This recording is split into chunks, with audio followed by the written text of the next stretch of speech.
I want to welcome Andrew Upton and Cate Blanchett. He is an accomplished playwright. She is an Academy Award-winning actress. Today they are talking about their position as the joint artistic directors for the Sydney Theatre Company, and you're about to open your production, Uncle Vanya, at the Lincoln Center. And I wanted to talk to you right out the gate about attendance, because you've been able to increase attendance. You're in the black. You've been very successful. As artistic people, what has running a theater company really taught you about your industry and your art form that you didn't know before? Well, we are artistic directors as well as co-artistic directors as well as co-CEOs, as well as being married. So I suppose we're co-everything, really. I forgot to mention that. Small we detail. Don't forget. And I think it's been great to sort of be part of breaking down the myth that people who work in the arts have no sense of fiscal responsibility, because obviously we're responsible for the artistic vibrancy of the company, but as well as we oversee its financial health. And it's been fantastic for us to, I suppose, enter the realm of the producer, because before taking on the role at the Sydney Theatre Company, we were freelance, and you as a writer and me as an actress. And I think to be able to facilitate taking risk, both financial and artistic, on other artists' work has been a great pleasure and a privilege for us. When you think about the business, has that affected any of your creative decisions? No, not really. I think we always want an audience.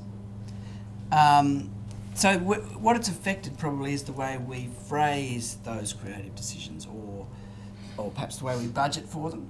And I think we're still learning that, some shows have got lower audience expectations, or perhaps lower audience appeal, but they still need to be done. They need to be done for the artists, for the artist development, for the development of the form, for the investigation, for the kind of health of the company. And so we're still trying to work out how to keep afloat that aspect of the company's important work with the, everyone wants an audience. We get into this business because we like communicating with people. Right, and when you think about that, aside from just the artistic merit of the project, what has differentiated you in terms of your business approach that's made you so successful? What's the key factor of your success? Well, when you say success, do you mean financial success? I mean financial success. Because really, we are a state theatre company, and that sounds like a very sort of Eastern Bloc, totally government-funded organisation. You got $30 million of funding. Yes, but well, I wish. Of our overall 8%. 8%. So we've got a $30 million turnover. Okay. 8% of that we get from the government, and they get to call us a state theatre company. Which is, but we do take the role of being a state theatre company very seriously, right. And we're a public organisation. But the bulk of our money comes from corporate sponsorship and philanthropic giving. Comes from ticket sales. Ticket sales, yeah. The bulk of the subsidiary money, if you like, the sort of ballast, comes from corporate sponsorship and philanthropy. It's a great thing, because it's a direct connection to our core audience as well, because obviously the companies that we work with in sponsorship, for instance, or the philanthropical, the folk that we talk to there are interested in theatre and connected to the theatre anyway. So there's actually direct audience feedback that you can harvest. Right, and listen to for your next. Yeah, from these relationships. You don't want to get led by the nose, but you do want to know how things have panned out and what the balance of the program has been and how it's felt as an audience member for the year. So there's quite a lot of great information there, and I think we are a generation that has embraced that connection to the corporate world and the philanthropical world. And perhaps earlier, when there was maybe more public funding going into it, and the perception was that money should be just spent on the art. That's a different. We aren't from that. But also, mindset. I mean, in relation to just to answer your question more directly about our success or our financial successes, we've had a couple of very profitable years, but you can't bank on that. I mean, it's really important. We produce up to 19 shows a year across our education programs, and the shows that we've got on tour, like we just did a big tour to Europe with a production of Gross and Climb, had a show in Chicago, and here we are in New York at the Lincoln Center with this show. But then also back home, there's so much going on. And I think it's really important for us to keep taking risk, and that if you make a profit 1 year, you've got to plough it back in to make the business sustainable. And so it's not, you have to walk that fine line of if you're too financially successful, you lose that tiny bit of government money that you've got. But at the same time, some of our biggest, most well-attended shows, because the budgets have been so large, they haven't actually turned a profit, but we haven't made a loss on them. So there's various shades of success, and often an artistic success doesn't necessarily correlate with financial success. So you have to. That's why it's great to be across both arms of the company, in that we're able to, as co-CEOs and artistic directors, we're able to mitigate, the loss and against the risk and the success, and we can. When you think about your process for selecting productions, what is that process, and why Uncle Vanya? Well, I mean, both of us love the play. You particularly, as a writer, because Andrew did the adaptation with the director Thomas Asher.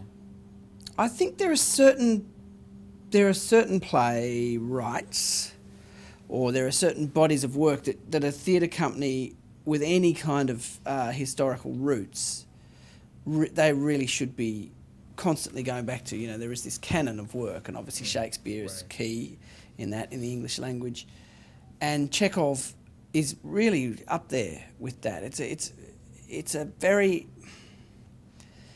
There's such seminal works in such a hugely influential form for theatre, which is naturalism, that it's very important that a theatre company that's got, kind of, like I say, historical roots, that's not just a one-off thing or not just a transient thing, should try and touch on that every couple of years, I think, because it's like renewing your blood.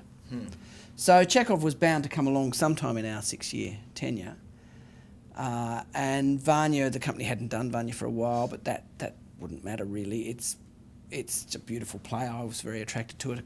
Richard and Hugo, who are both Vanya and Astrov, were very attracted to it, so it helped us secure such a wonderful cast.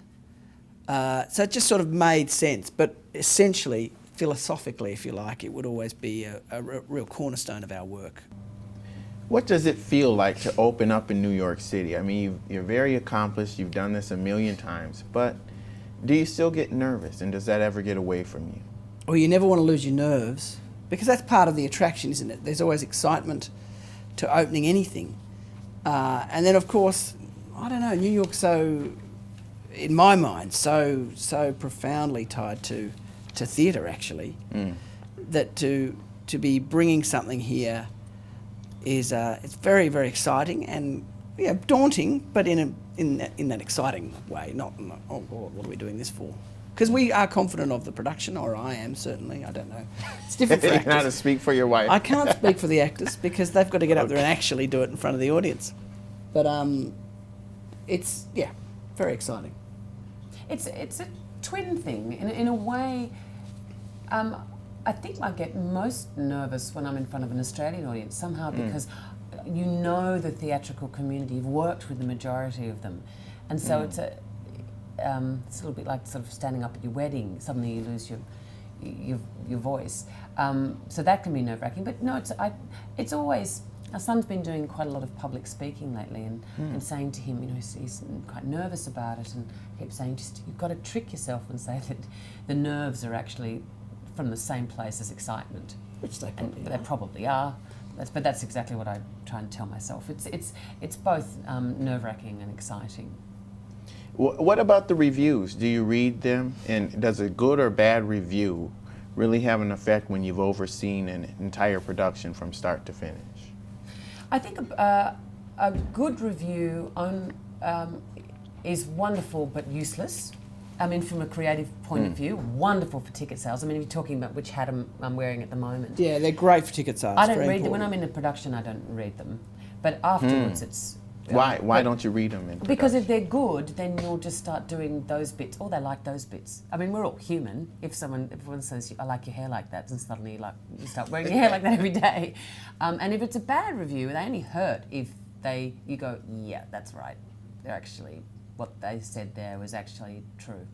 We should have, and and that's as artistic directors, it's not just the major papers. I mean, there's so many people out there reviewing, which is actually fantastic. Because if you go to see a work, a play or a concert or whatever, you're playing to between 300 and 1,500 people, and there will be a pocket of that audience that really gets it no matter what the show is. There'll be a pocket of the audience that doesn't get it at all, and there'll be some people who, everyone's got a different response. So the more voices there are out there reviewing it, it's great for an audience to it's not only channeled through the one perception. But for us, I suppose, there's certain reviewers that we read because they understand the form. They understand, say, the history of the company or the history of the performers that they're reviewing, and they can contextualise what goes on in that evening. Mm-hmm. Because I think there's a lot of cruelty out there. I mean, no one was it Woody Allen that said this? There's no one sets out to make a bad film, or likewise a bad performance. But it's no. If I'm in the show, I won't read it. You can read them. That's why we share the job. And do you? Artistic directorially, yes. Okay. Because you do want to know how you want to take the temperature in it. It's a great kind of ready reckoner on the temperature. As Cate says, really creatively in the end, if it's bad and it hurts, there's probably something in there to learn from. If it's bad and you think, wow, that was mean, you can just ignore it because some people are like that. And if it's good, it's lovely, but there's not much you can do with it.